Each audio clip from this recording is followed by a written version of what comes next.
Keesokan harinya, Kisara datang ke kantor Su pagi-pagi banget guys. Nah, Su ini masih molor guys. Sedangkan Kisara yang sangat-sangat mencintainya, ya taulah ngapain gitu kan. Sepi-sepi, gelap-gelapan, abis itu buka celana gitu. Terus foto-foto doang, bagus.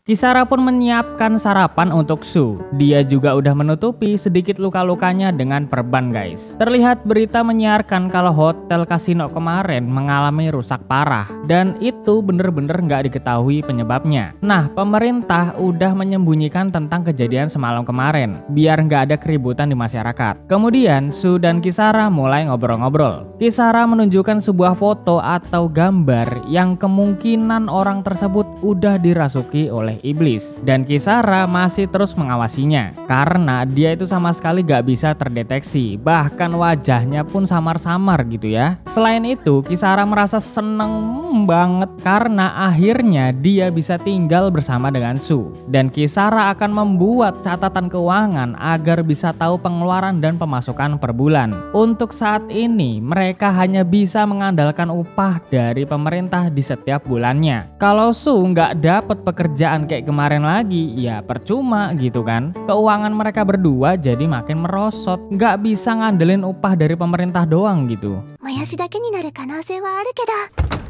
Maji?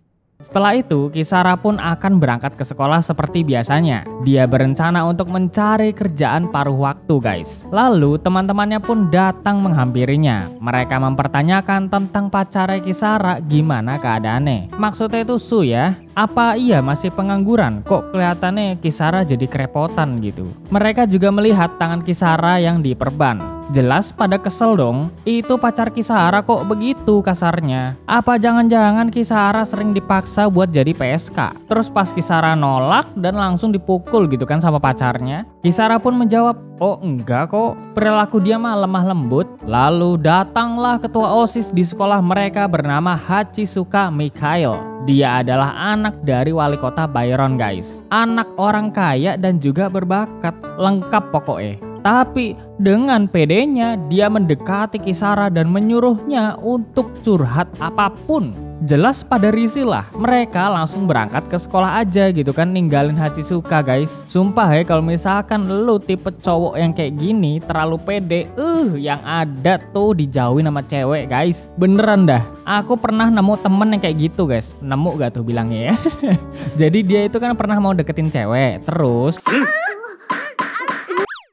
di sisi lain, Su menemui Ayano di tempat olahraga. Su ingin meminta pekerjaan lagi dari Ayano karena bulan ini dia udah bener-bener kepepet gak ada duit. Ayano awalnya gak gubris omongan Su. Nah, tapi karena lagi-lagi kebawa perasaan, yowes, Ayano membantu Su lagi gitu. Tapi tiba-tiba si Kisara upload story guys di IG ya. Foto tadi pagi yang pas bareng Su gitu kan di tempat tidur. Jelas Ayano ngambek lah.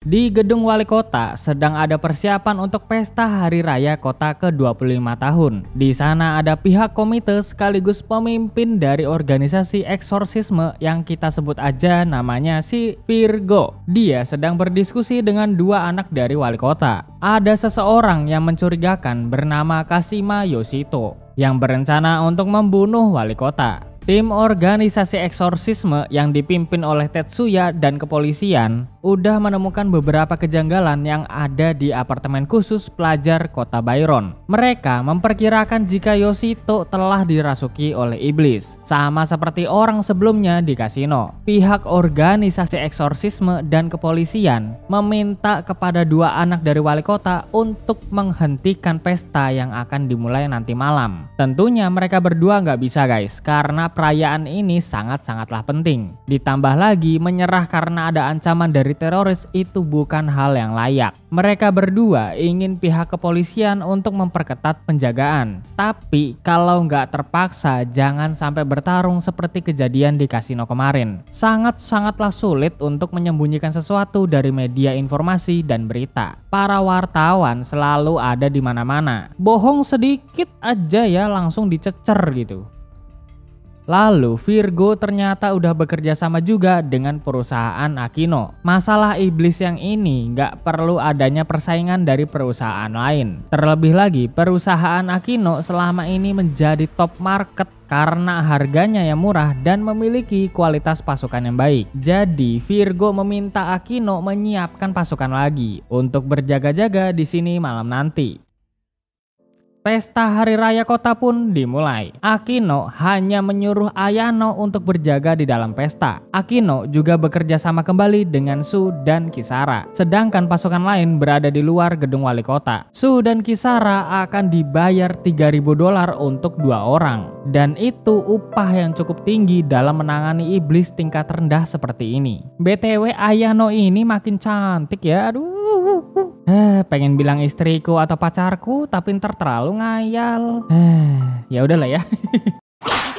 Nah, sedangkan Kisara saking kepengennya makan enak, Kisara pengen bawa pulang itu makanan pesta ke rumah guys. Lumayan gitu kan, bisa hemat duit dan juga nggak perlu bikin makanan lagi buat sehari besok. Tapi si Mikhail ini ganggu anjing. BTW ini kalian pernah nggak kalau misalkan ke kondangan pengen bawa makanan pulang gitu kan ke rumah? Nggak cuma di kondangan deh, pesta apapun gitu kan, pokoknya banyak makanan guys. Pernah nggak? Aku pernah sumpah, saking pengennya hemat duit gitu kan. Su sedang berkeliling di sekitar sana. Dia melaporkan kepada Akino. Sampai saat ini belum menemukan tanda apa-apa dari iblis Yoshito. Kemudian Su bertemu dengan Miles dari pihak kepolisian. Mereka ngobrol-ngobrol sembari ngerokok guys. Miles mengatakan jika ada suatu agen iblis yang muncul di perkotaan. Atasan Miles masih terus menyelidikinya karena ini adalah hal baru di kota Byron. Nah, pelaku perencanaan pembunuhan wali kota mungkin aja salah satu dari agen iblis tersebut. Jadi mereka harus tetap waspada walaupun anak ini belum ada tindakan ya. Terlebih dia itu cuma sendirian. Pihak kepolisian gak akan sanggup melawan iblis karena mereka gak punya kemampuan khusus. Beda sama Su dan juga kawan-kawannya. Tak lama kemudian Su merasakan ada sesuatu yang mengawasi serta menguping pembicaraan mereka berdua. Setelah itu, Miles akan kembali berpatroli sedangkan Su masih ingin ngerokok guys. Malah rokoknya minta pula. Untung dikasih sebungkus gitu kan sama si Miles.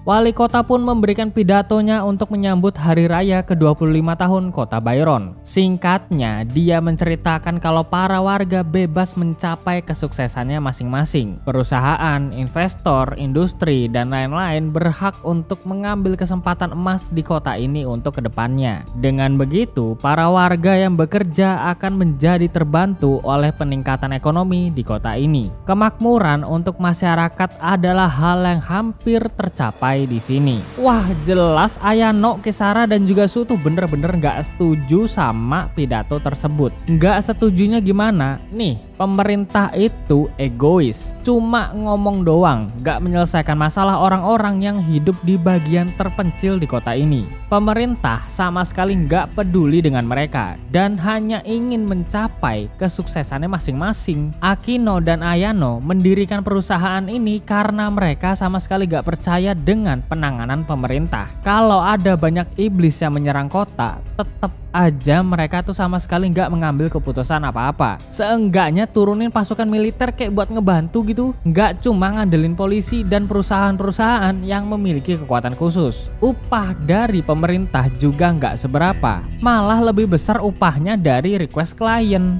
Itu namanya makmur buat masyarakat. Halah tai.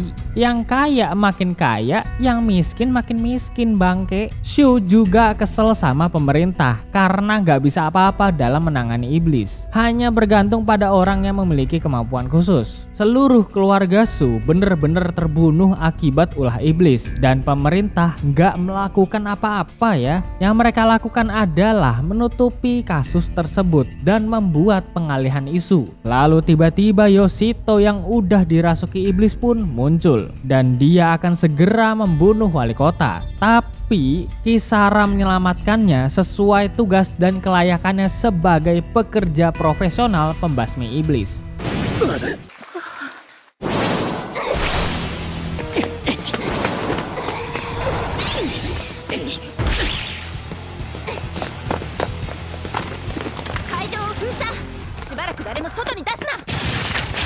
Ayano dan Kisara akan membunuh Yoshito. Tapi masalahnya dia itu lincah banget guys. Kisara masih terus mengejarnya, sedangkan Ayano keselibet sama gaun dressnya sendiri anjir. Yowes, dirobeklah itu dress dan dia segera berlari memprediksi munculnya Yoshito.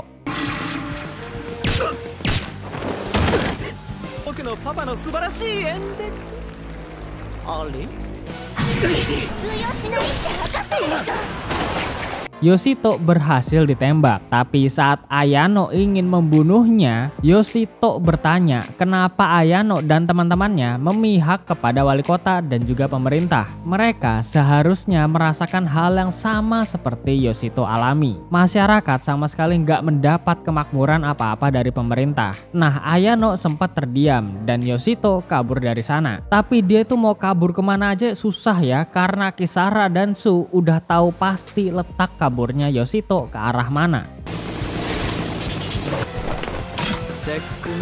Yoshito berhasil dipojokkan. Tak lama kemudian, Su mendapat telepon dari Akino. Dia berpesan untuk membiarkan Yoshito hidup. Su dan Kisara hanya perlu menangkapnya aja. Yoshito ini masih memiliki kesadaran manusia dan seharusnya ada cara untuk melepaskannya dari hasutan iblis. Su awalnya bingung karena seharusnya iblis kayak gini tuh kudu dibunuh gitu kan. Lalu Su dan Kisara pun terpaksa menjaga iblis tersebut. Su ingin langsung beli peralatan untuk menangkap iblis secara COD karena mereka tuh sama sekali nggak punya peralatan apa-apa ya. Perusahaan Ayano juga nggak memberi mereka apa-apa. Nah, pas dicek harganya, buset, itu $3.000 ya, dan harganya senilai sama upah yang mereka terima malam ini. Jelas Kisara ngoceh-ngoceh ya, dia ingin menghemat pengeluaran, dan juga ini mau nggak mau mereka harus membawa iblis tanpa alat. Tapi tiba-tiba Yoshito paham dengan situasi dan kondisi masa lalu Su. Yoshito bertanya kenapa Su malah bekerja untuk mereka. Padahal kasus keluarganya sendiri ditutup-tutupi oleh pemerintah. Apakah Su nggak merasa dendam kepada mereka?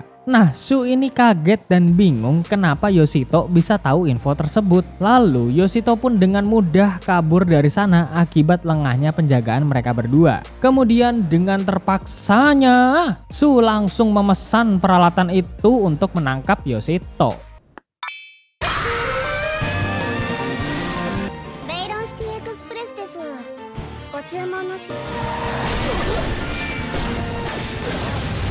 Yoshito berhasil ditangkap dengan cara yang sangat-sangat aneh.